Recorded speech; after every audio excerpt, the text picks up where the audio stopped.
Gadis ini melihat seorang pria menatap payudaranya. Reaksi pria itu membuat semua orang kagum. Pasangan ini harus bertahan hidup selama 75 hari di Kutub Utara. Kisah cinta mereka mengejutkan semua orang. Sebuah pesawat jatuh dalam perjalanan ke negara asing. Satu-satunya yang selamat adalah pemeran utama pria Puk Xuan dan fisikawan Rui. Di tempat terpencil ini tanpa orang, tidak ada sinyal telepon. Pesawat yang jatuh di lokasi ini sulit ditemukan. Di Arktik yang dingin, penyelamatan sangat sulit. Daripada menunggu mati, cari saja cara untuk bertahan hidup. Jadi Puk Xuan menarik Rui dan penumpang lain untuk mulai mencari kesempatan hidup. Sepertinya Tuhan ingin mempersulit mereka. Badai salju akan datang. Jika tidak ada tempat untuk bersembunyi, mereka akan dikubur hidup-hidup. Rui terus mendesak Puk Xuan untuk segera menggali tempat berlindung. Setelah beberapa saat bekerja keras, Puk Xuan pun berhasil menggali lubang.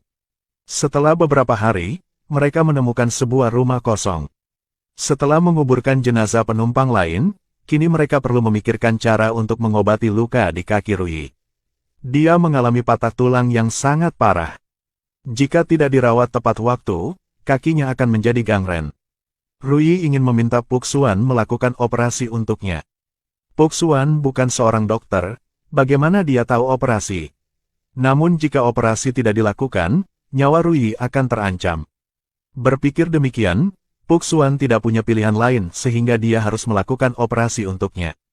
Dia memotong satu sisi celana Rui. Meskipun Rui pemalu, dia tetap mencoba membimbing Puk Xuan. Rui pingsan karena kesakitan. Tidak lama kemudian, Puk Xuan mendengar Rui memanggil namanya. Puk Xuan tanya Rui mau apa. Saat ini, Rui jawab secara lelah. Aku mau WC. Rui tidak bisa pergi ke toilet sendiri karena sakit kaki. Bahkan kekasih, sulit dikatakan. Mereka baru aja kenal. Puk Xuan buat sebuah lubang di tempat tidur. Lalu dia meletakkan baskom di bawahnya agar Rui bisa buang air kecil. Puk Xuan keluar agar tak malu. Saat ini dia menemukan bahwa tangki minyak masih tersisa. Dia buru-buru menarik kabel generator. Lalu mengaktifkan sistem pemanas. Setelah beberapa saat mencari, Puk Xuan menemukan beberapa makanan di rak. Tapi makanan ini diproduksi sebelum dia dilahir. Puk Xuan menghitung sejenak dan menyimpulkan bahwa makanan dan minyak di sini dapat membantu mereka hidup selama 75 hari. Jika habis, mereka akan mati kedinginan. Puk Xuan mengira ini mungkin stasiun Aurora China. Tapi cara ke sana gimana? Puk Xuan mau keluar untuk cari. Tapi Rui mengecewakannya. Ingin menemukan stasiun Aurora dalam jarak 20 km di sini seperti menemukan jarum di laut. Yang lebih penting, minyak dan makanan hanya bisa digunakan selama 75 hari. Sampai saat itu, Kutub Utara akan berubah menjadi kutub malam. Sepanjang hari tanpa matahari. Suhu akan turun sangat rendah. Tapi Puk Xuan masih bertekad untuk pergi. Dia lebih baik mati dalam perjalanan untuk menemukannya daripada duduk diam dan menunggu untuk mati. Rui melihat ini dan harus menunjukkan padanya 3 cara untuk mencapai stasiun Aurora. Akhirnya, Puk Xuan siap barang. Bawa makanan untuk 2 hari dan siap pergi. Awalnya, Puk Xuan berjalan sambil menikmati lingkungan sekitar. Dia bahkan dengan senang hati berfoto dengan pinguin. Dia meniru gaya berjalan pinguin untuk menemukan jalan ke tempat yang dia tuju. Beberapa hari berlalu, Puk Xuan menemukan jalan ke utara. Dia ingin meninggalkan jejaknya di tempat-tempat yang dia lalui. Kamu menatap aku untuk apa?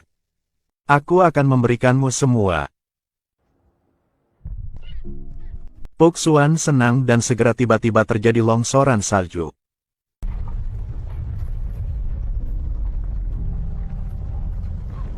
Untungnya, Puk Xuan dapat bersembunyi di balik batu tepat waktu untuk menyelamatkan nyawanya. Di Kutub Utara, Puk Xuan selalu siap secara mental untuk menghadapi bahaya. Setelah kembali, dia memberitahu Rui segalanya. Setelah mengetahui longsoran salju, Rui menduga bahwa Puk Xuan telah pergi ke utara. Sekarang hanya Tenggara yang tersisa. Setelah beberapa hari berhubungan, keduanya secara bertahap menjadi teman. Melihat badai salju di luar, Puxuan awalnya agak takut. Tapi memikirkan minyak yang hampir habis, Puxuan tidak bisa tidak mulai lagi. Melihat Puxuan pergi, Rui merasa khawatir. Kali ini keluar. Puxuan mau coba menangkap ikan di laut besar ini. Tapi setelah hasil tangkap seekor ikan, Puxuan jatuh ke celah dan pingsan. Setelah sadar kembali, Puxuan mengikuti arah cahaya redup untuk keluar dari gua. Setelah mengamati beberapa saat, kecuali es dan gua batu tak berdasar, tidak ada jalan lain di sini. Sampai sekarang, Puxuan telah pergi selama 2 hari. Ia harus pulang segera. Karena ia harus bantu Rui. Sekarang dia mendeteksi cahaya yang melewati celah besar. Dia mengumpulkan keberanian untuk maju. Lalu coba naik ke atas. Tapi semakin jauh ia melangkah, semakin kecil celahnya. Udara menjadi sangat tipis. Dia masih berusaha untuk tidak jatuh. Ruang sempit membuat Puxuan sulit bernapas. Berkat kemauannya yang kuat, dia akhirnya bisa mengatasi dirinya sendiri. Dia berhasil naik ke gua di sebelahnya. Puxuan mengikat barangnya ke satu kaki. Lalu dia melanjutkan mendaki. Pada saat ini, segala sesuatu di sekitar tiba-tiba menjadi gelap. Berada di tempat yang begitu sempit dan dingin membuat Puxuan jatuh ke dalam krisis. Dia ketakutan dan tidak bisa bernapas. Tetapi memikirkan Rui menunggunya.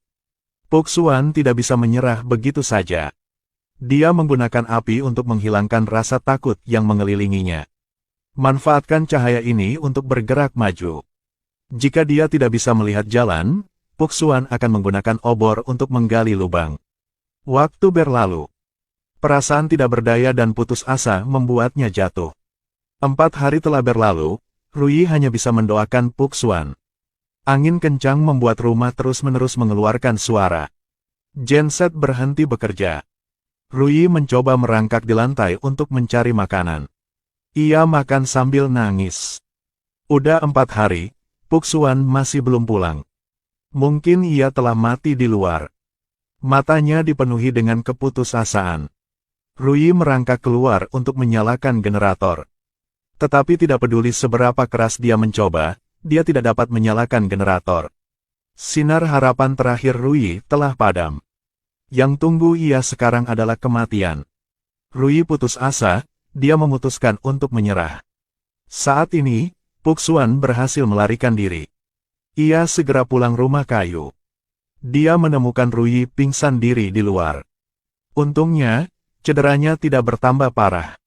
Setelah banyak lolos dari kematian, keinginan mereka untuk hidup menjadi lebih besar dari sebelumnya.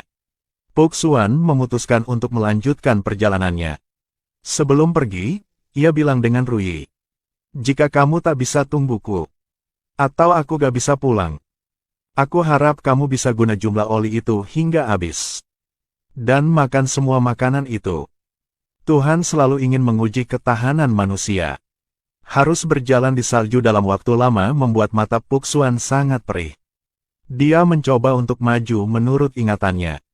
Saat ini, rumah kayu itu muncul di depan matanya. Tapi Puxuan tak bisa lihat. Ia sangat panik. Ia takut salah jalan. Dan ia tak bisa pulang lagi. Puxuan dengan bingung panggil nama Rui. "Rui." Untunglah, Rui dengar katanya. Mungkin ia juga bisa merasa ketakutan Puxuan.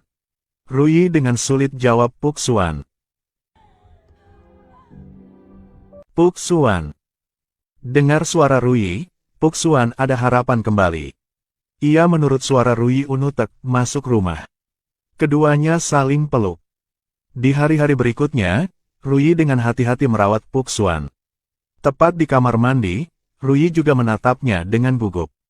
Dia membantu Puxuan memangkas janggutnya, bercerita tentang Antartika. Suasana tiba-tiba berubah canggung. Puxuan membelai rambut Rui dengan lembut. "Kamu bisa lihat?" Agar mata Puxuan tidak terluka, Rui membuatkannya kacamata khusus. Puxuan ingin menangkap ikan untuknya. Tanpa diduga, es itu pecah.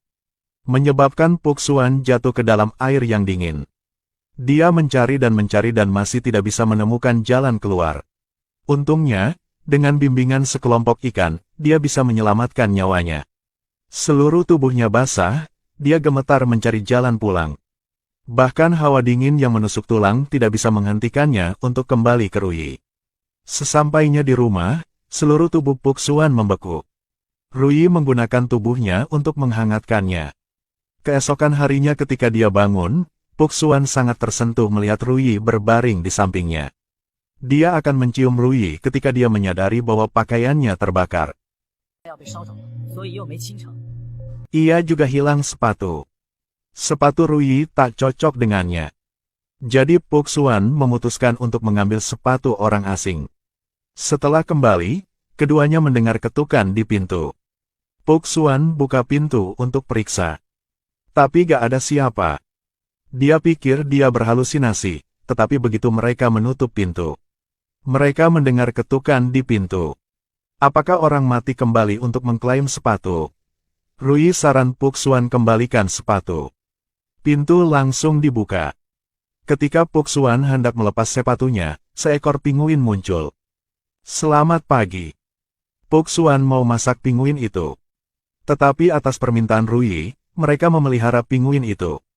Kaki Ruyi telah pulih.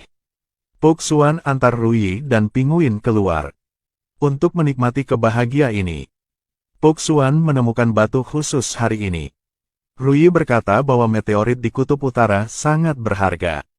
Dalam dingin yang menusuk tulang ini, sangat sulit untuk bertahan hidup.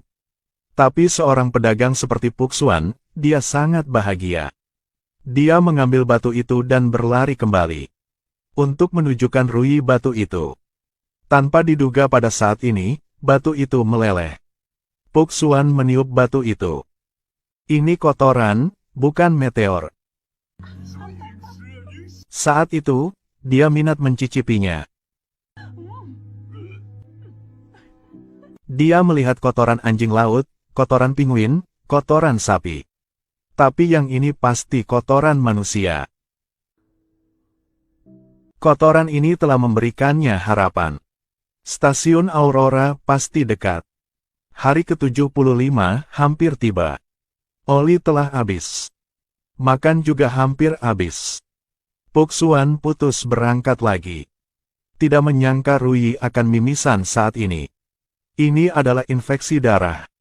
Malnutrisi ditambah cedera kaki yang tidak diobati. Waktu Ruyi tak sisa banyak. Tolong melupakanku. Tapi Puk Xuan tak setuju. Dia berlutut di depan Ruyi. Meskipun tak ada cincin kawan. Juga tanpa janjian. Tak ada kehadiran teman-teman. Tapi Puk Xuan masih mengakui hatinya. Dimanapun. Baik atau jahat. Kaya atau miskin. Baik atau sakit. Meskipun hanya sisa satu gigi. Nanti kamu jadi orang manapun. Tak mandi beberapa hari. Harum atau bau buruk. Aku masih cintamu. Ruyi diam-diam janji. Ia akan tidak meninggalkan Puk Xuan. Oli udah habis. Makanan juga habis. Puk Xuan berangkat sekali lagi. Kakinya jadi hitam karena dingin. Sekitarnya hanya ada salju dan es. Puk Xuan dengan lelah duduk di batu. Dia melihat tulang ikan paus di depannya. Saat ini, ia sangat putus asa. Hewan sebesar itu pun tidak bisa lepas dari pengaturan takdir. Puk Xuan ingin menyerah, tetapi jika dia tidak dapat menemukan stasiun Aurora, tempat ini akan jadi kuburannya. Tapi Ruyi tak mau begitu. Ia mau Puk Xuan lanjut hidup. Hari ini adalah kali terakhir Puk Xuan pergi. Jika tak berhasil, Puk Xuan hanya bisa peluk mayat Ruyi dan mati di sini. Badai salju ditambah tubuhnya yang lelah karena tidak bisa istirahat membuatnya pingsan. Seekor pinguin telah membangunkannya. Puk Xuan melihat kincir angin. Ia dengan ekor pinguin maju ke depan. Akhirnya, ia telah menemui stasiun Aurora. Dia mencoba memanjat tong besi. Kakinya tak bisa rasa apa lagi. Dia mengambil batu di sebelahnya dan mencoba menjatuhkan tong besi itu hingga menimbulkan suara. Akhirnya, ada orang menemukannya. Air mata jatuh di pipinya. Akhirnya, Rui telah diselamatkan. Puk Xuan antar mereka ke rumah kayu. Sebelum dia bisa melihat Rui, badai salju merobohkan rumah itu. Semuanya tampak berantakan di depan mata Puk Xuan. Berdiri di depan alam, manusia menjadi tidak penting dan kecil. Puk Xuan terus berteriak. Tapi di depan alam puas. Itu tanpa harapan. Rui dan rumah kayu itu sudah lama menjadi keluarganya. Setelah kembali, baca pesan terakhir beserta gelang giok yang ditinggalkan Rui. Puk Xuan tak tahu melakukan apa selain nangis. Ternyata Rui telah siap untuk kematiannya. Dia menyerahkan semua keberuntungan dan keberaniannya kepada Puk Xuan. Rui mati tapi ia harap Puk Xuan bisa terus hidup. Puk Xuan ingat katanya. Lebih baik jika